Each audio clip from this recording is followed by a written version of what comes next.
te convidar para o Evangelho de Marcos. Marcos, capítulo 3. Evangelho de Marcos, capítulo 3.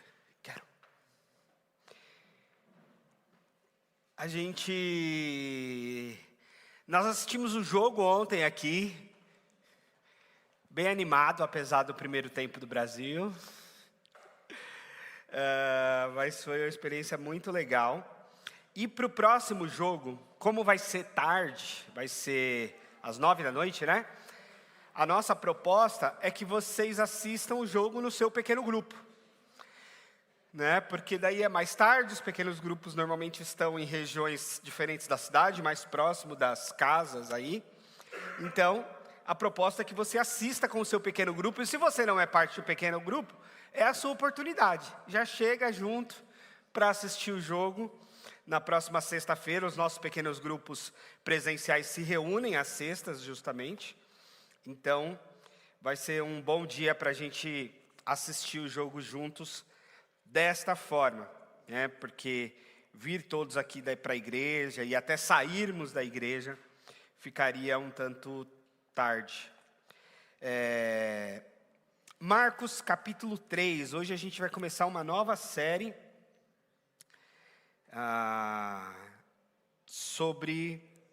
justamente sobre a Copa. Marcos capítulo 3, eu vou ler a partir do versículo 13. Marcos 3, 13.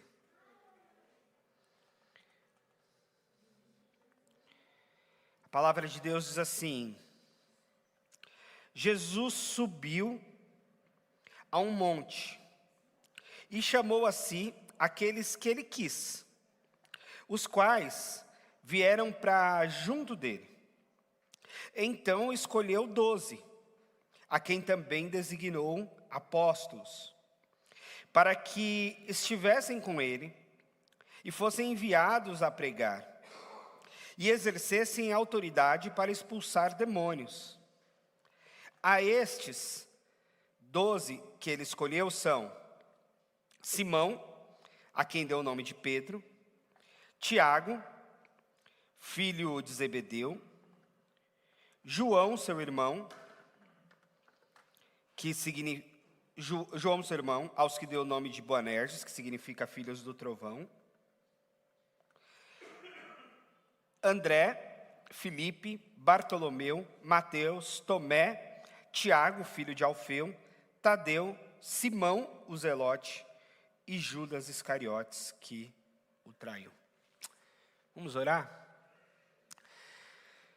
Senhor, a gente se reúne em Teu nome, com gratidão de poder estar diante do Senhor, não por nossos méritos, mas pelos méritos de Cristo Jesus, e em adoração, em louvor. E agora nós pedimos que o Teu Espírito Santo nos visite, Senhor, no poder da Tua palavra. Amém. Amém.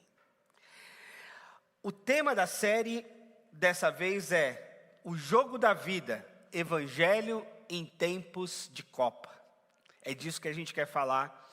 Justamente nesse período de Copa do Mundo, serão aí mais ou menos 5 semanas para a gente aproveitar esse clima de Copa, mas, claro, refletir a respeito do Evangelho e de como o Evangelho impacta a nossa vida e nos transforma. E hoje eu quero falar justamente sobre convocação. Sim, convocação. No período pré-Copa, quem gosta mais de futebol especialmente, ficou um pouco ansioso aí na expectativa. Quem será que vai? Quem não vai? Quem deveria ir? Quem não foi? E sempre tem essa discussão, né? De quem vai, quem foi, quem não foi, quem deveria ir, quem não deveria e foi. Então, teve uma discussão enorme sobre Neymar vai, não vai, e tantos outros jogadores. E o Evangelho, dentro do Evangelho existe uma convocação. Dentro do Evangelho, existe um momento em que Jesus, estando nessa terra, convocou. E nesse caso, o texto que a gente leu mostra justamente a convocação do Senhor para os 12. Os 12 discípulos que ele chamou, que depois vão ser chamados apóstolos. E você sabe a diferença dos dois nomes que a gente usa, discípulos e apóstolos? E às vezes a gente fala de discípulo, às vezes a gente fala de apóstolo, mas a gente está falando do mesmo grupo, desses 12. E a diferença, nessa perspectiva, é que discípulo é seguidor, imitador. Então quando a gente fala os discípulos de Jesus, ou quando a gente fala eu sou discípulo de Jesus, a gente está falando de seguidor, de imitador. Jesus é meu mentor, Jesus é meu mestre, Jesus é aquele a quem eu sigo, a quem eu imito. Então esse é o papel do discípulo. E apóstolo é o enviado. E por isso que eles, tanto um termo quanto o outro, é verdadeiro e faz sentido. Porque num primeiro momento eles são discípulos, mas num segundo momento eles são enviados. E essa questão não é só para eles, é para cada um de nós. O chamamento a ser discípulo e depois a sermos enviados.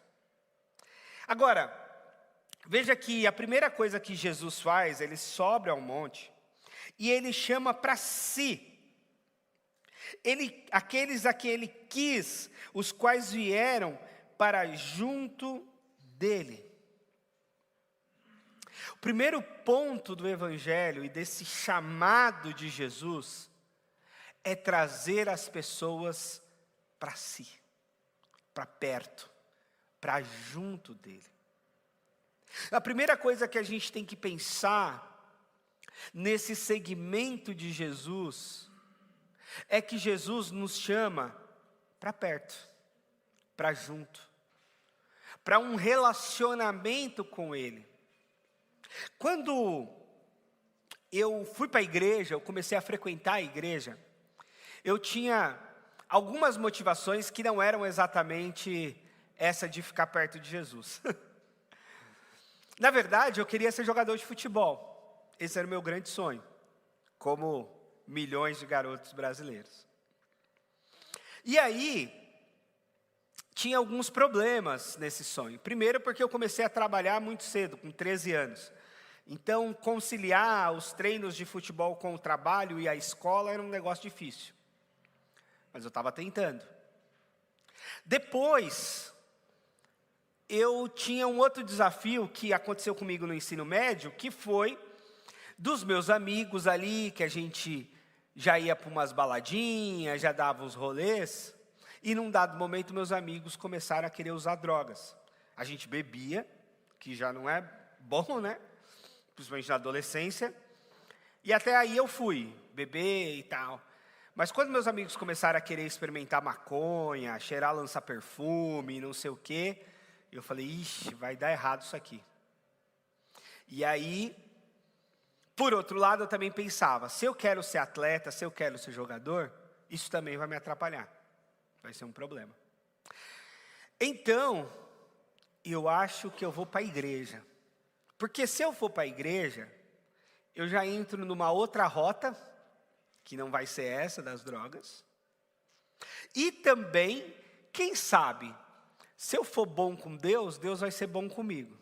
Então, se eu for para a igreja e ser um bom menino, Deus vai realizar meu sonho.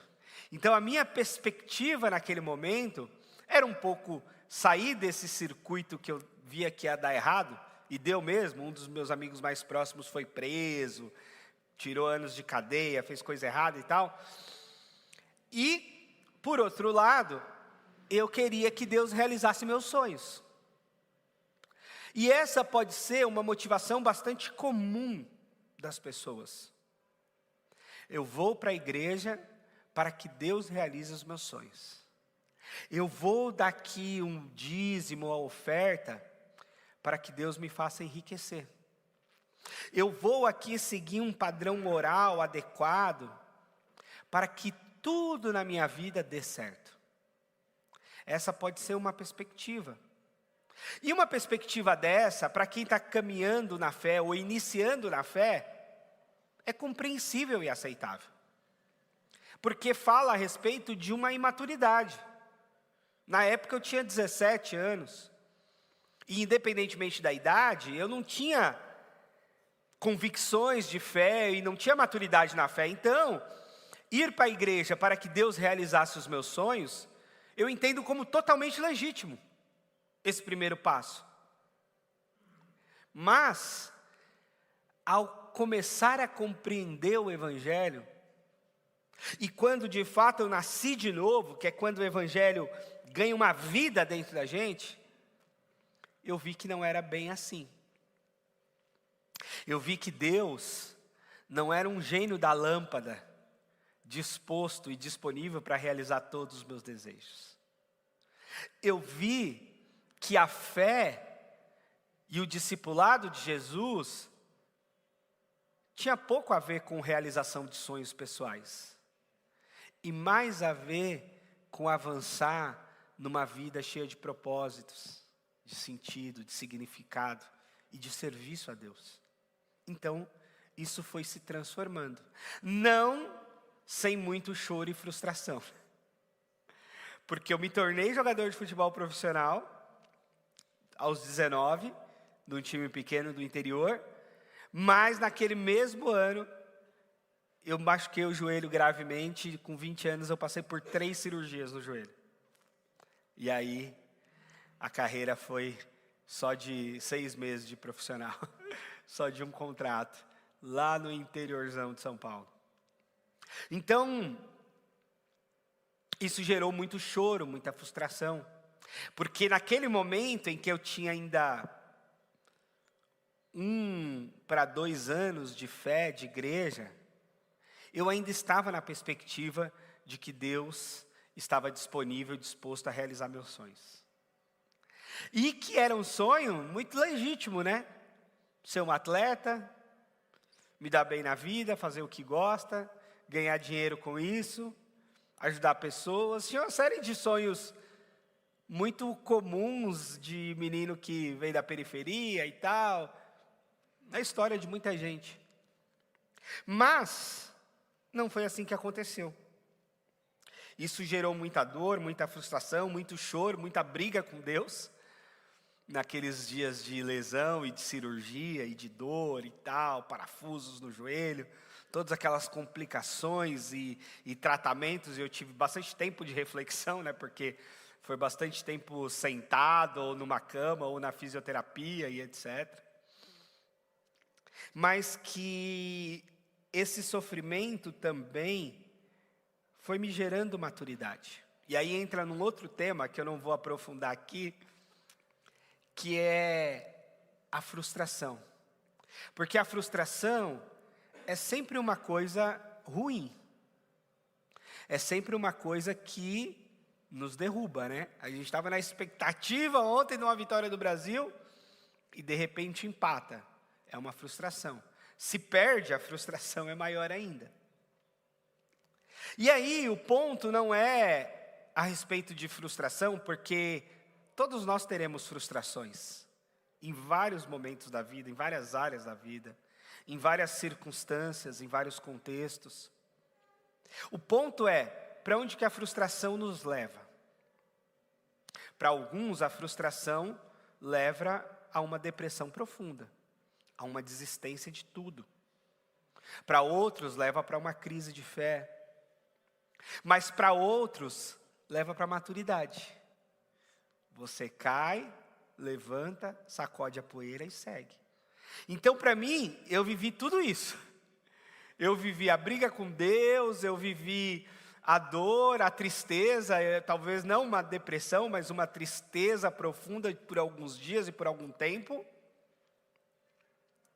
Mas depois foi avançando para um entendimento e para uma maturidade do que de fato Deus tinha para mim e do que significava o meu relacionamento com Ele. E o meu relacionamento com Ele não está vinculado a uma realização pessoal, profissional.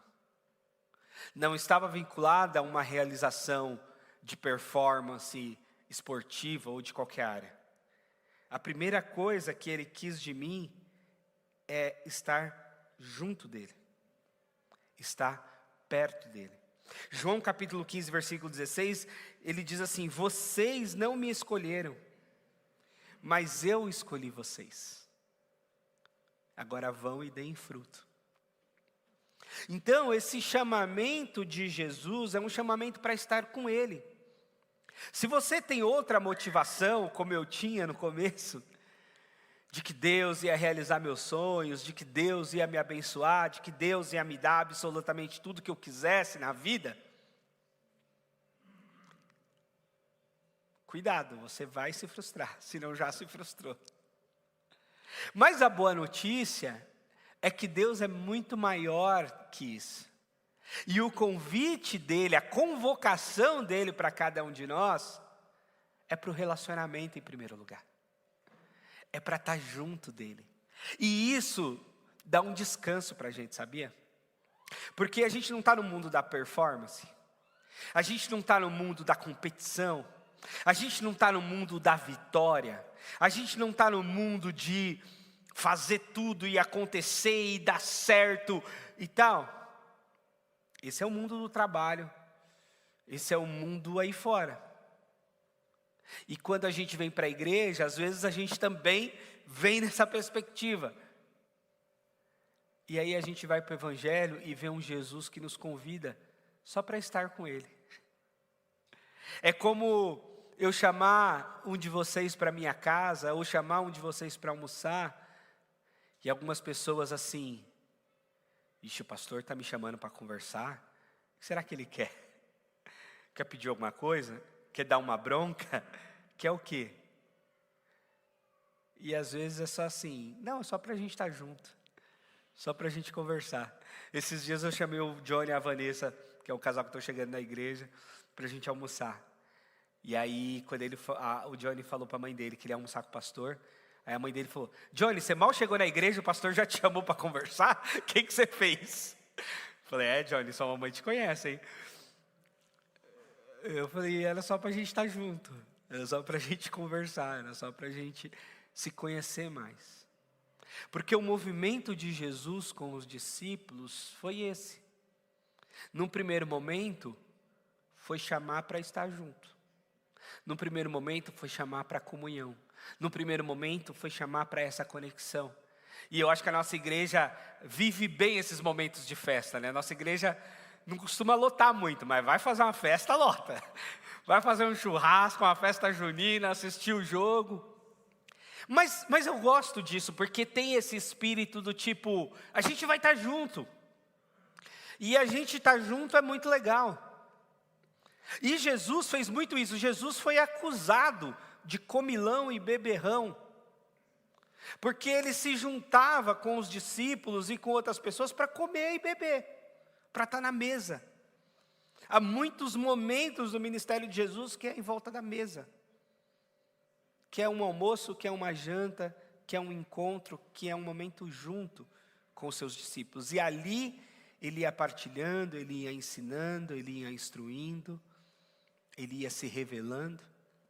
Então a primeira coisa, e o descanso do Evangelho é esse: você não precisa performar, você precisa estar perto de Jesus.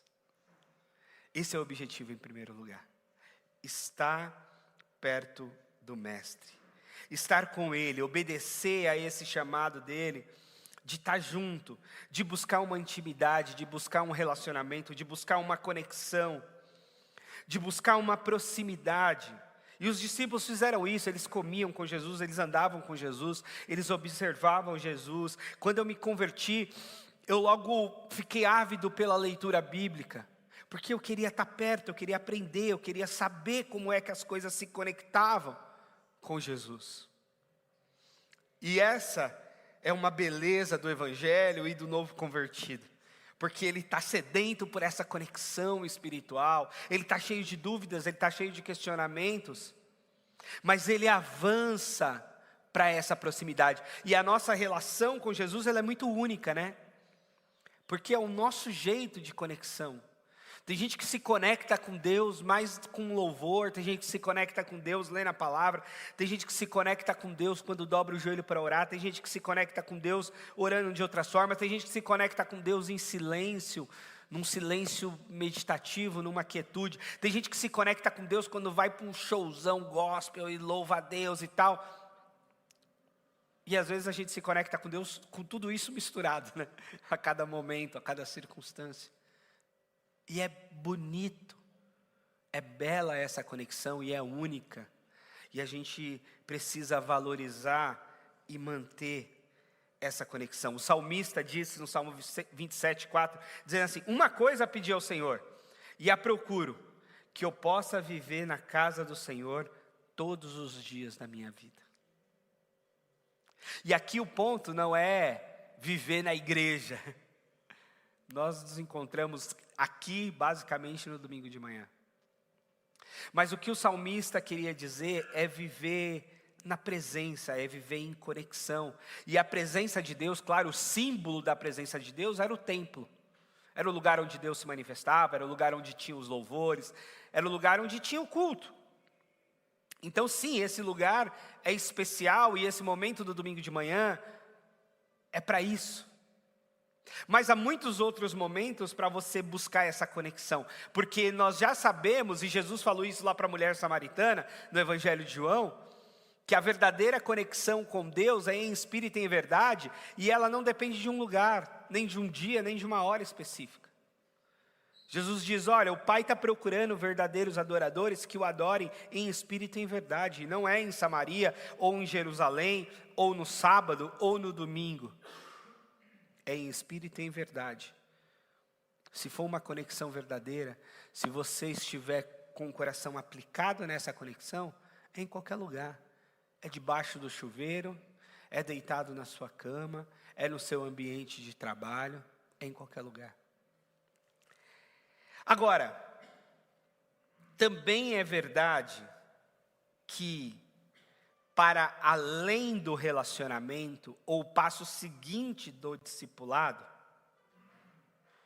é o envio. Porque o discípulo se torna apóstolo. O seguidor, o imitador, se torna enviado. E Jesus diz: como o Pai me enviou, eu envio vocês. Então, há um chamado para uma missão. E aí agora é o ponto de que a gente sai do descanso da presença para o trabalho. Sim, a nossa vida não é só descanso. A nossa vida não é só sombra e água fresca. Nem poderia ser, porque seria entediante demais. Então a nossa vida começa no descanso. Começa na conexão com o divino. E essa conexão nos põe em descanso. É como se a gente começasse no Shabat, no sábado, no descanso. A Bíblia fala que aqueles que se converteram entraram no descanso do Senhor. Estão seguros. Mas depois do descanso vem o trabalho, vem o envio. E Jesus nos envia. Então o discipulado exige também o engajamento na missão. E lembra que o tema de hoje é convocados. Convocados são os que jogam, não são os que estão na arquibancada. Os que estão na arquibancada são torcedores. E eu não gostaria, e acredito que Jesus não gostaria, e não gosta, de uma igreja só de torcedores. De uma igreja que se porta como torcedores na arquibancada. Não, torcer é legal, tem uma emoção. Mas o mais legal mesmo é entrar em campo. O mais extraordinário é pisar o gramado. É uma emoção única. É estar no estádio. É jogar efetivamente. Pegue as crianças e fala: você quer torcer ou quer jogar? Eles vão dizer: eu quero jogar. Quero jogar bola. Quero correr. Quero fazer o gol. Quero jogar. E aí, o nosso envio é realmente o jogo. Então você não pode se contentar e achar: eu sou convocado para ficar na arquibancada. Eu sou convocado para sentar e ficar olhando o que está acontecendo. Não, de jeito nenhum. Você é convocado para jogar. E o jogo do Evangelho é viver em missão. O jogo do Evangelho é chamar outras pessoas para a relação com Jesus. Essa relação que você tem, esse chamamento que você experimentou, agora você tem que chamar outros para essa relação. Você tem que ir com Jesus convocando outros para essa relação. E não ficar de espectador. Não ficar na arquibancada da vida só torcendo, comendo pipoca. E é isso que vai fazer e que faz uma igreja forte.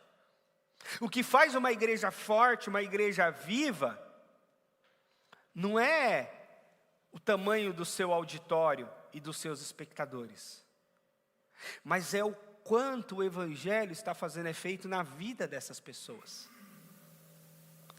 E aí, já que estamos falando de jogo, esse momento nosso aqui de culto é um momento muito mais como um intervalo de jogo, muito mais como uma preleção pré-jogo, em que nós nos reunimos para ouvir o nosso treinador, para ouvir as orientações, para traçar planos e táticas, para experimentar algo juntos, porque o jogo é a vida.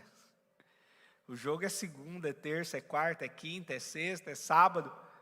O jogo é lá em casa, o jogo é no ambiente de trabalho, o jogo é na educação dos filhos, o jogo é na relação matrimonial, o jogo é na vida.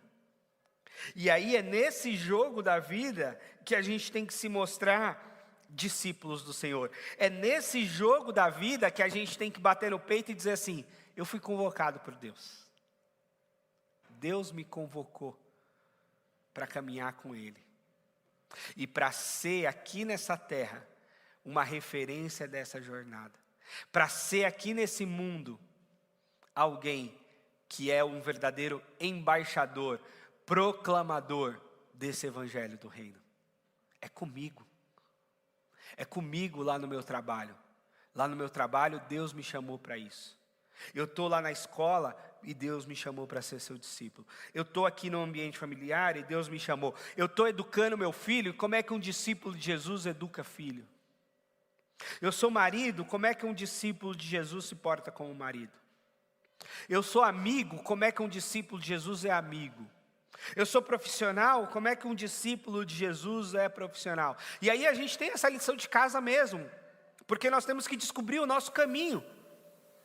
Fazer o que a gente faz sob a ótica do discipulado de Jesus. Fazer o que a gente faz como convocados e escalados para essa seleção do Senhor Jesus. Que Ele é o nosso Rei, que Ele é o nosso técnico, que Ele é o nosso Senhor.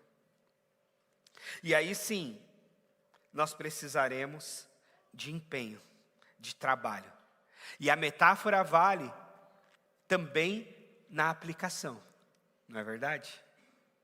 Porque mesmo dentre os convocados, tem os que jogam e os que ficam no banco de reserva.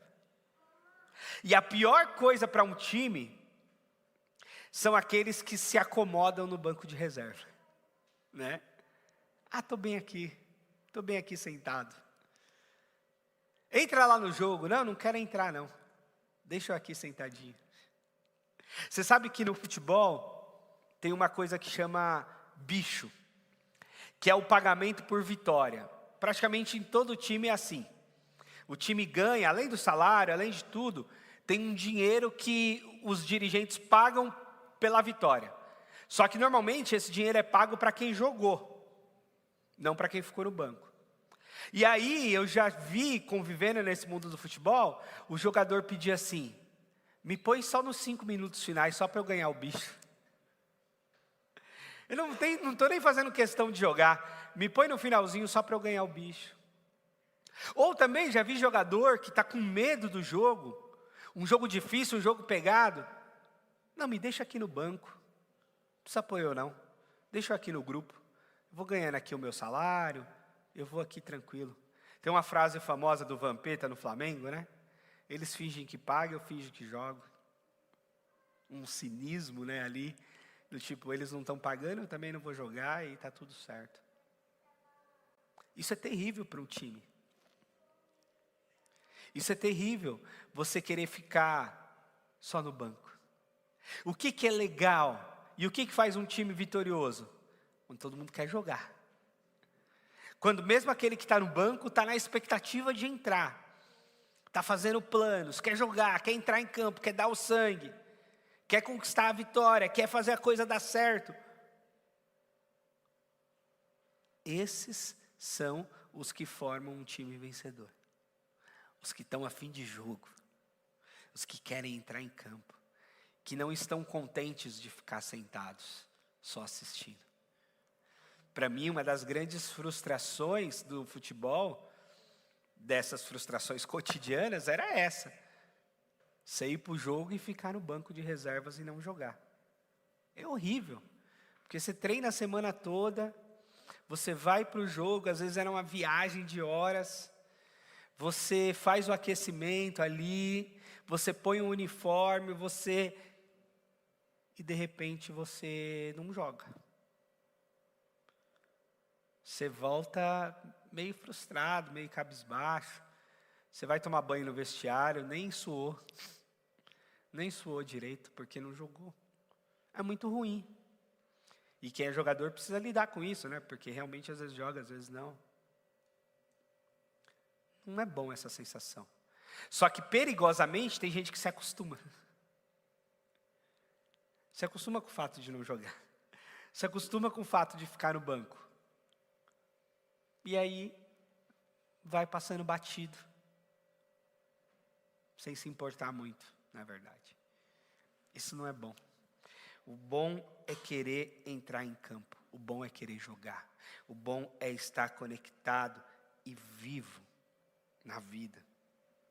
E a outra coisa é que tem uma frase meio para-choque de caminhão, mas que é verdade, que é: Deus não chama os capacitados, Ele capacita os escolhidos. Meio clichê, né? Mas é verdade.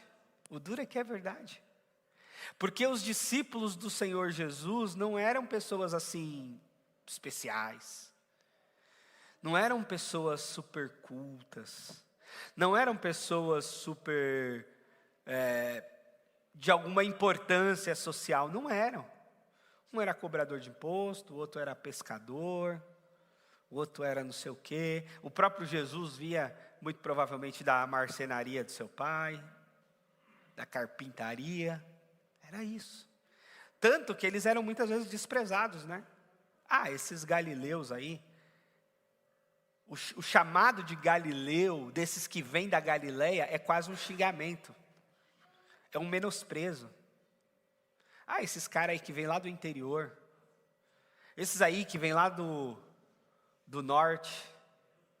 Eles vinham do norte, a Galileia era o norte de Israel. Eles não são aqui da cidade grande, eles não são da capital. Eles não são tão cultos, tão inteligentes. Muito provavelmente havia discípulos que não sabiam nem ler e escrever. Já que na época de Jesus pouca gente sabia ler e escrever. Só de fato os mais cultos. Um bando de analfabetos aí. Um bando de galileus, um bando de pescador de peixe. Mas Deus escolhe justamente esses e capacita-os. E talvez isso seja para mostrar que você não precisa ser uma pessoa extraordinária de berço. Você não precisa de sangue azul. Você não precisa de vir da nobreza da sociedade brasileira, paulistana, paulista. Você precisa ser você. Mas ser você disposto a crescer. Ser você disposto a treinar. Ser você disposto a jogar. E aqui vai o meu testemunho também de jogador. Nunca fui craque. Nunca fui super habilidoso. Mas eu tinha bastante vontade. Jogava ali de volante, no meio-campo, com muita intensidade. Então eu sempre me identifiquei mais como um cara voluntarioso do que habilidoso. Uma disposição de jogar.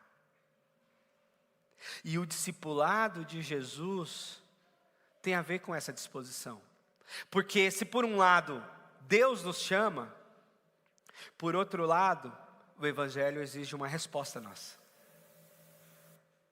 É verdade, e eu creio na iniciativa divina, num Deus que chama, num Deus que vocaciona, num Deus que convida.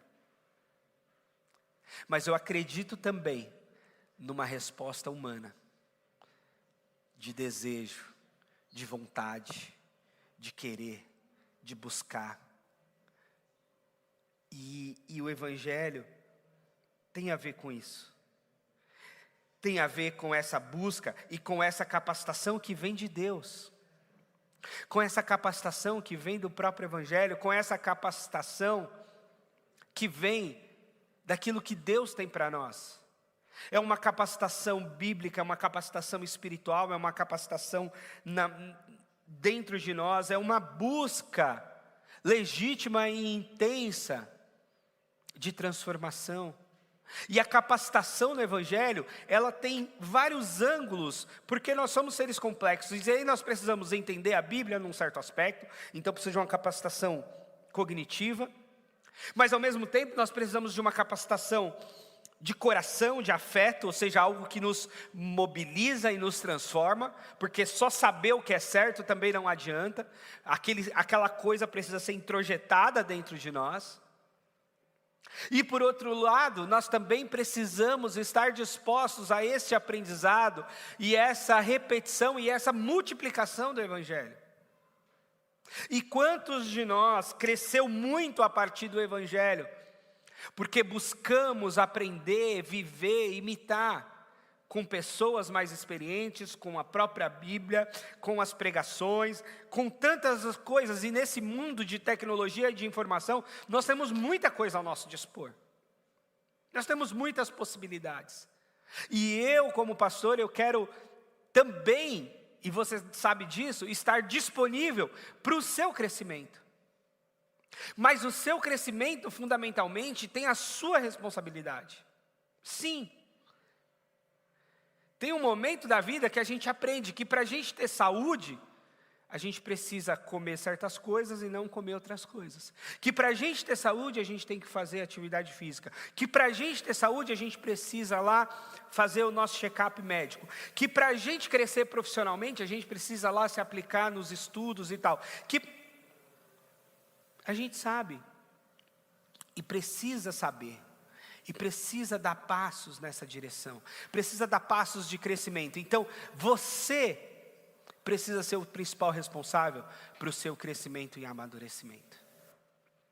Muito embora isso não precisa ser sozinho. E nem deve. Porque você precisa de outros para crescer.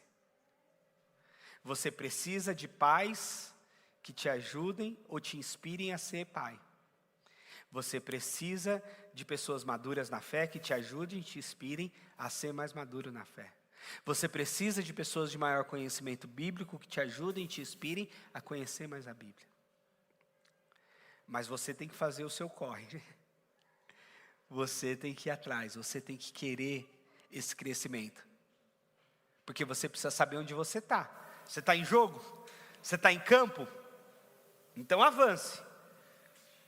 Você está no banco, esperando para entrar, ou descansado, ou você está na arquibancada, só na torcida? Na igreja tem todos esses papéis, mas eu quero te ver em campo. Eu quero te ver em campo. Então, fechando esse chamado e essa convocação dessa manhã, eu quero te lembrar. Você é convocado por Deus. Você é chamado por Deus. Se você está aqui, se você se converteu, é porque Deus te chamou. A Bíblia vai dizer que é impossível a conversão vir do coração humano. É uma ação do Espírito Santo de Deus em nós. É um chamado, de fato. É uma convocação de Deus. E Ele nos chama. Nos chama pelo nome, nos chama sendo quem a gente é. Diante desse chamado, a principal coisa é você desfrutar da presença dEle. É você se conectar com Ele. É você estar junto dEle. É você permanecer nele. Aliás, o texto do devocional dos homens dessa semana foi esse, né? Foi João 15, permanecer em Deus. É você permanecer nele. Vai vir os ventos, vão vir as tempestades, virão as frustrações, as lutas, as confusões. Mas a gente permanece com ele, porque ele permanece com a gente. E depois, você tem uma missão. Você não pode ficar só assistindo o jogo. Você não pode se contentar só sentadinho no banco de reservas. Ou pior, na arquibancada. Você tem que entrar em campo. O campo é o mundo, já disse Jesus. O campo é a vida. E por fim, não tenha medo, porque Deus usa a pessoa comum. Ah, mas eu sou um sujeito bem comum. É esse mesmo que Deus usa. Eu não tenho nada de extraordinário. Pois é assim mesmo que Deus usa. Ah, eu não sou diferentão em nada. Sabe que eu pensava isso quando eu comecei a plantar a igreja? Eu falo assim, eu não sou diferente, por que eu vou plantar uma igreja? Eu não sou assim diferentão. Eu vi alguns caras plantando igreja assim muito diferentona. Eu falo assim, eu não sou diferentão. A minha igreja não vai ser talvez tão diferentona. Mas é isso. Deus chama a gente do jeitinho que a gente é. Não precisa ser nada de extraordinário. Pode ser ordinário mesmo, no sentido do comum, no sentido do cotidiano. E se a gente for entregue ao Senhor, já será extraordinário. E aí, lembrar de que não podemos ficar de fora dessa convocação e desse chamado. Se sinta parte do chamamento de Deus. Se sinta um verdadeiro jogador, jogadora em campo pelo reino de Deus. Porque isso vai fazer você avançar, isso vai fazer você crescer, isso vai fazer você ganhar maturidade, isso vai fazer a sua presença no mundo valer a pena. A sua relevância no mundo vai depender do quanto você está entregue a Deus, para Ele fazer o que Ele tem propósito na sua vida. Não se esqueça disso. Amém? Você pode ficar de pé para a gente orar? Senhor Deus, muito obrigado, Pai, por esse chamamento do Senhor. Muito obrigado por essa convocação que faz de nós seus discípulos, jogadores em campo nesse mundo. Pai, e capacita a gente para responder conforme o Teu propósito para a nossa vida. A sermos o melhor possível, dentro das nossas limitações, dentro das nossas condições, mas estarmos dispostos e disponíveis para o Senhor, para aquilo que o Senhor tem na nossa vida, para aquilo que o Senhor quer de nós. Que o mundo, que é o verdadeiro campo de batalha, nós sejamos os Teus jogadores, os Teus fiéis jogadores, dispostos, disponíveis, atentos, esforçados, nas Tuas mãos, diante da Tua orientação, dos Teus propósitos, Senhor. Usa a gente para a Tua glória. Nós não somos extraordinários, muito pelo contrário.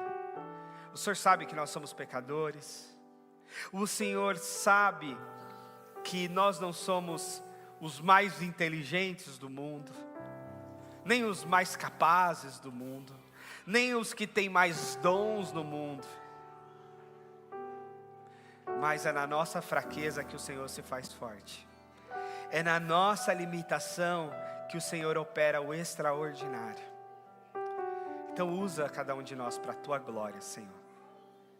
No nome santo de Jesus. Amém.